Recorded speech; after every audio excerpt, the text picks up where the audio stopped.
Hello, bonjour. I was in the 6-day workshop, Date with Destiny with Tony Robbins. And oh my gosh, did I learn something there.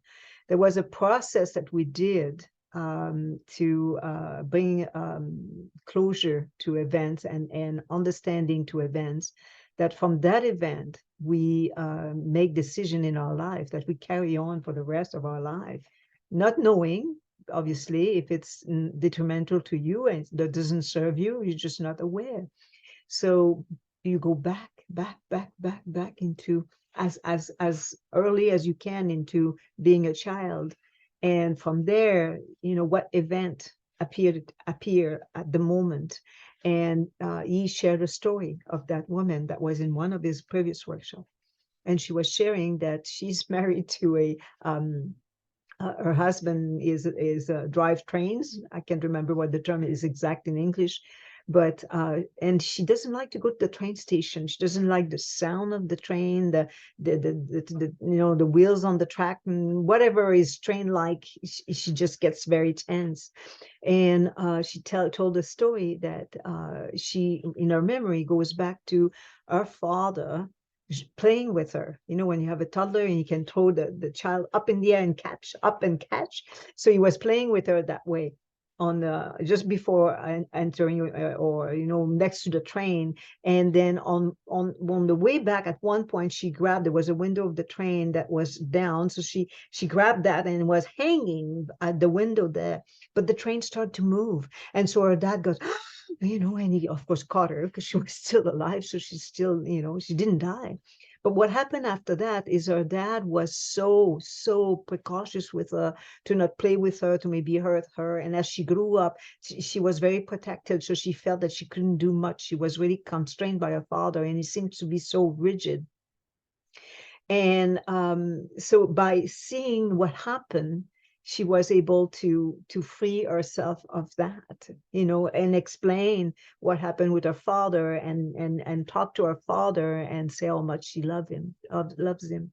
And to give you an example of my life, so what happened for me is my mother used to cry. She passed. My mother used to cry for everything and every and that's my adoptive mother, my dear mama, and she used to cry for everything and anything. So I didn't cry.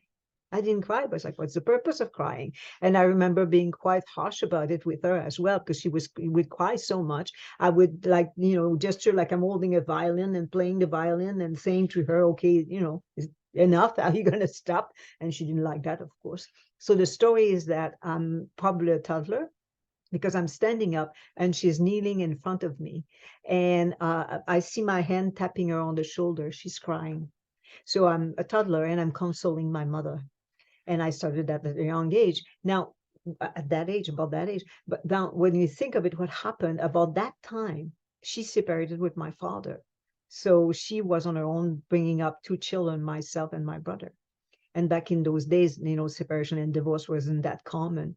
And when I think back of how harsh it must have been for her, that I never understood why she cried so much, and had such a way about being rude with her, playing the violin, actually never and it really wasn't nice on my part.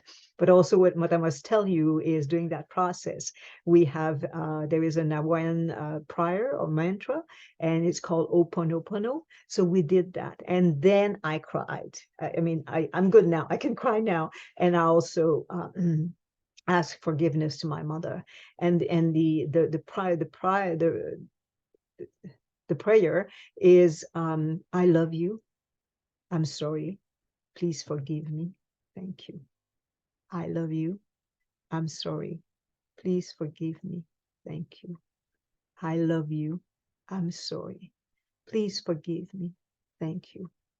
And so keep doing that. And I did cry, and I had a sense of being with my mother and telling her, even though she passed, not with me now, and I could do that. So I invite you to do the same.